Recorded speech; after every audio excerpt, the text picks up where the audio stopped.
జై శ్రీరామ్ అందరికీ నమస్కారం వెల్కమ్ టు న్యూస్ అఖండ నేను మీ కస్తూరి శ్రీధర్ మిత్రులారా ఎప్పుడైతే డొనాల్డ్ ట్రంప్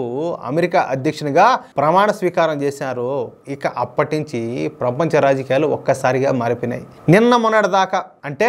డొనాల్డ్ ట్రంప్ రాకముందు వరకు బద్ద శత్రువులా కొట్లాడుకున్నటువంటి అమెరికా రష్యాలు ఇప్పుడు వేగంగా దగ్గరైపోతున్నాయి ప్రస్తుతం సౌదీ అరేబియాలో ఈ అమెరికా రష్యాలకు మధ్యన చర్చలు అయితే జరుగుతున్నాయి సరే ఎన్నాళ్ళు కూడా ఈ చైనా ఏంటంటే ఈ రష్యా బూచిని చూపించి అమెరికా దగ్గర తన పబ్బం గడుపుకుంటా వచ్చింది అర్థమవుతుందా కానీ ఇప్పుడు అమెరికా రష్యాలే ఒకటేలా ఉన్నాయి ఈ విషయంలో డొనాల్డ్ ట్రంప్ బుల్లెట్ వేగంతో నిర్ణయాలు అయితే తీసుకుంటారు నిజానికి ఈ ఉక్రెయిన్ పైన రష్యా దాడి చేసింది అని చెప్పి ఈ అమెరికా రష్యా పైన 10,000కు పైగా ఆంక్షలు అయితే విధించింది రష్యాను ఒంటరి చేయడానికి విపరీతంగా ప్రయత్నాలన్నీ కూడా చేసింది కానీ ఇప్పుడు డొనాల్డ్ ట్రంప్ పూర్తిగా యూటర్న్ అయితే తీసుకున్నాడు నిన్నటికి నిన్న ఈ రష్యాకు వ్యతిరేకంగా ఐక్యరాజ్యసమితిలో ప్రవేశపెట్టినటువంటి బిల్లును అమెరికా నిర్ద్వందంగా వ్యతిరేకించిందనమాట కొంచెం ఆలోచించండి ఆ బిల్లుకు వ్యతిరేకంగా అమెరికా ఓటేసి ఈ ప్రపంచాన్నే ఆశ్చర్యపరిచింది పోనీ అమ్మ ఇదేంద్రా స్వామి నిన్నటిదాకా ఈ అమెరికానే ఉక్రెయిన్ సపోర్ట్ చేసింది కదా ఇప్పుడు ఈ ఉక్రెయిన్ కాదని చెప్పేసి వీళ్ళు వచ్చేసి రష్యాకు సపోర్ట్ చేసిందని చెప్పి మీరు అనుకోవచ్చు దీన్ని బట్టి మీరు అర్థం చేసుకోవచ్చు డొనాల్డ్ ట్రంప్ ఏ స్థాయిలో దూసుకొని అనేది అర్థమవుతుందా ఇక పరిస్థితులు చూస్తూ ఉంటే తమ మధ్యన ఉన్నటువంటి విభేదాలను పక్కన పెట్టి అమెరికా రష్యాలు ఒకటైపోయే అవకాశాలు స్పష్టంగా కనపడుతున్నాయి పైగా ఈ కూటమిలో ఈ రెండు దేశాలు భారత్ను కూడా చేర్చుకున్నాయి అంటే America plus Russia plus Bharat ఈ మూడు దేశాలు ఇక చైనాకు వ్యతిరేకంగా ఈ కూటమి ఫుట్బాల్ ఆడుకోవడం మాత్రం ఖాయంగా కనపడుతుంది ఎవరు అమెరికా రష్యా భారత్ అందుకే ఇప్పుడు చైనా అయితే భయపడుతుంది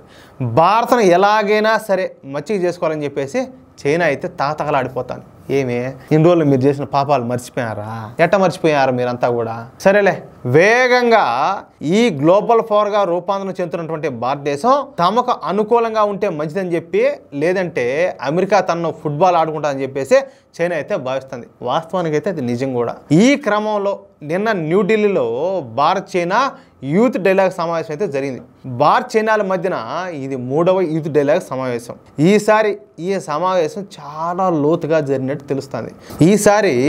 మన భారతదేశం అదేవిధంగా మన శత్రు దేశం ఏంటంటే ఈ చైనా యూత్ డైలాగ్ సమావేశానికి నేరుగా చైనా ఫారెన్ మినిస్టర్ అయినటువంటి వాంగ్ యీ వచ్చాడనమాట ఇక మన దేశానికి వచ్చినటువంటి ఈ చైనా ఫారెన్ మినిస్టర్ వాంగ్ యీ మన దేశ విదేశాంగ శాఖ మంత్రి అయినటువంటి జయశంకర్ గారితో సమావేశమైనారు దాదాపు 2 గంటల పాటు ఈ సమావేశం జరిగినట్టు తెలుస్తుంది ఇక ఈ సమావేశం తర్వాత చైనా దౌత్యవేత్త అయినటువంటి షూ ఫిహాంగ్ మాట్లాడుతా చైనా భారతదేశాల విదేశాంగ మంత్రుల మధ్యన జరిగినటువంటి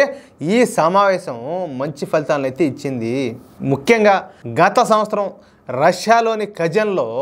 భారత ప్రధాని నరేంద్ర మోడీ అదేవిధంగా చైనా అధ్యక్షుడైనటువంటి షీ జిన్పింగ్ల మధ్య జరిగినటువంటి సమావేశం మూలంగా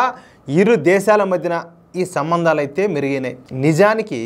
ఇరు దేశాల అధినేతల భేటీ తర్వాత చైనాలో భారత జాతీయ భద్రతా సలహాదారు అయినటువంటి అజిత్ దోవల్ అదేవిధంగా భారత విదేశాంగ చీఫ్ సెక్రటరీ అయినటువంటి విక్రమ్ మిస్త్రీలు బీజింగ్లో పర్యటించడం మూలంగా ఇరు దేశాల మధ్యన ఈ సత్సంబంధాలు అయితే మరింతగా మెరుగైపోయినాయి ముఖ్యంగా